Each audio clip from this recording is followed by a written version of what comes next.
am truly loving this grass. I am really missing gardening right now.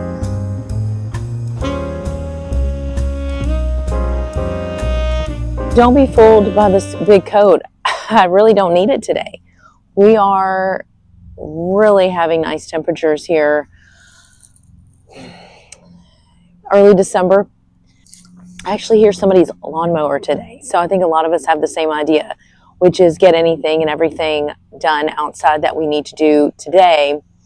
I have some Christmas lights I have to finish putting up on the front of the house. Just a couple strands of white lights that I need to put some more on my yew bush out there. I'm going to try to maybe put some on the hydrangea as well. But yeah, I mean, I'm pretty much a minimalist when it comes to Christmas lights. I don't go too crazy with it. A couple of balls of lights to put on this hydrangea. And this is the limelight hydrangea out in our front.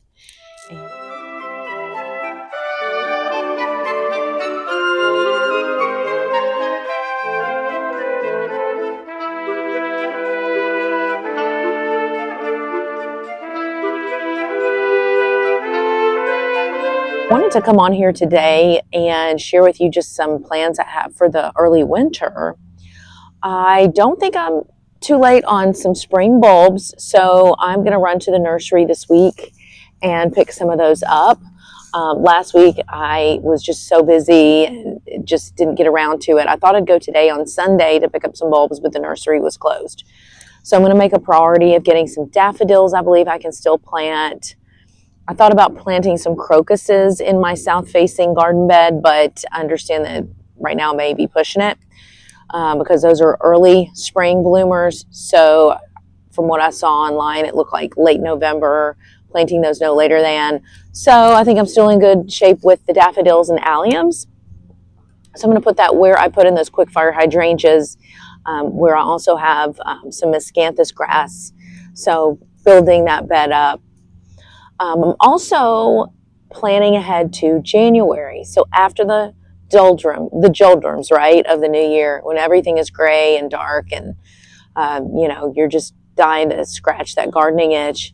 In addition to some plans I have for my basement inside with some grow light action, seed starting trays and whatnot. In addition to that, which I'll be going into depth on in another video, probably my next video, I am going to plant out some native seeds. There's a reason for that, wanting to get those in the ground in January, which is great that you have that option. I was just listening to a podcast where a gal was talking about, planting out those native seeds in the ground in January versus trying to start them indoors with cold stratification in the fridge and stuff like that. Apparently the seed coating is a lot thicker on native seed plant varieties. So that's why you can start them so early in terms of January and not, waiting until spring. So they do need some type of cold stratification. You could do that in the refrigerator if you're really diligent, but it does sound like it'd be an easy thing to do and something to kind of look forward to if you don't mind getting out in the cold month of January, which I don't mind. I've got layers on today and I don't even need them, but I'm just so used to at this point dressing like that and building the extra time into my day to get ready to be outdoors despite the cold. I wanted to walk you around a little bit today and show you just the status of everything. You can imagine everything's dead, gone dormant, not dead, but gone dormant. Everything I believe looks the way it should. But I'm going to show you some of my plans for,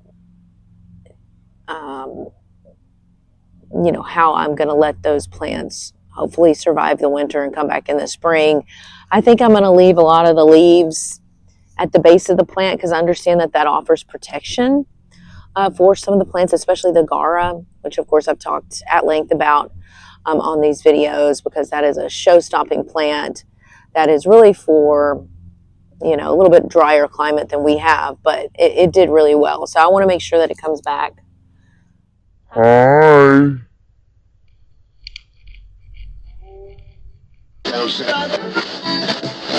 The Dusty Miller here are not really tolerant of our zone in winter. They're more of a Mediterranean, but you can see they're doing really well. I mean, the bottom leaves are kind of browning, so it still have some time to get these into pots and bring those into the garage for the winter, which is probably what I think I'm going to do, because I really don't want to lose these. And as you can see, they're already browning, but they look in pretty decent shape considering the fact that we've had several super duper cold nights of like 15 degrees. So we've been dealing with weeks of that, and they're still looking pretty good. Dianthus here, looking still pretty green. That's kind of that green blue. So looking pretty good here, along with my fescue grass, which likes to get eaten by some kind of critter. And this is called sweet woodruff, which, I mean, it's definitely there, if you can see. Still green. That's great. I may have to move this, though, in the spring. But you can see, I even see some new. This spreads by what are called rhizomes, which are runners along the ground. So it's called a ground cover. And yeah, I like seeing that. That's an encouraging sign, that new little green that's kind of set off from the original plant. That means it's doing well here. This one's a little, I don't know. We'll see. Oh, this one's spreading too. So I'm going to keep it here for now. But it is more of a shade plant. So that's why I think I'm going to have to move it in the spring. And then pretty close by is something that I forgot the name of. They told me at the fall plant sale that it was Gara, but I know it's not Gara because I looked it up, and it is, I believe, the name is escaping me, but it's doing pretty well. Look at that. Look at the inside. Over here near the echinacea and coneflower is where I want to plant some of my bulbs for the spring, because this is south facing. So I like to plant some bulbs along all that mulch area. Check it out. So fancy. That's just one. I guess I could divide that, huh? That might be maybe biting off more than I can chew, but it'd definitely be more economical than buying a whole new plant.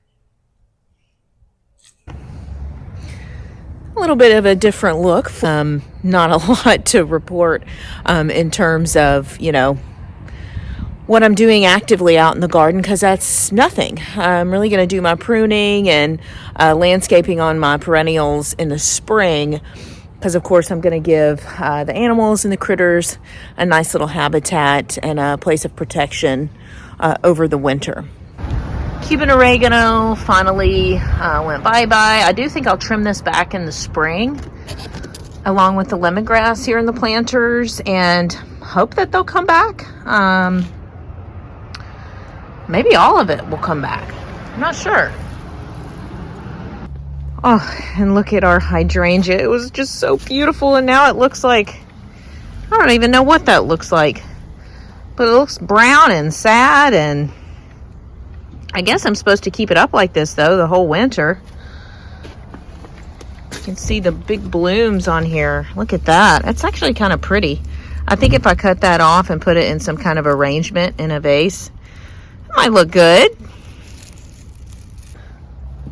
Oh, and look at our hydrangea. It was just so beautiful, and now it looks like, I don't even know what that looks like, but it looks brown and sad, and I guess I'm supposed to keep it up like this, though, the whole winter. You can see the big blooms on here. Look at that. It's actually kind of pretty. I think if I cut that off and put it in some kind of arrangement in a vase, it might look good. Taking a walk here. Checking out the status of our oak leaf hydrangea, which is also looking pretty sad. But I guess this is how it's supposed to look. I'm not sure. Yeah, you can see I put some pine mulch here at the base of the plant to protect it this winter. So peeling bark is such a nice feature. I am just not sure if this is how the rhododendron's supposed to look. I do not know. I mean,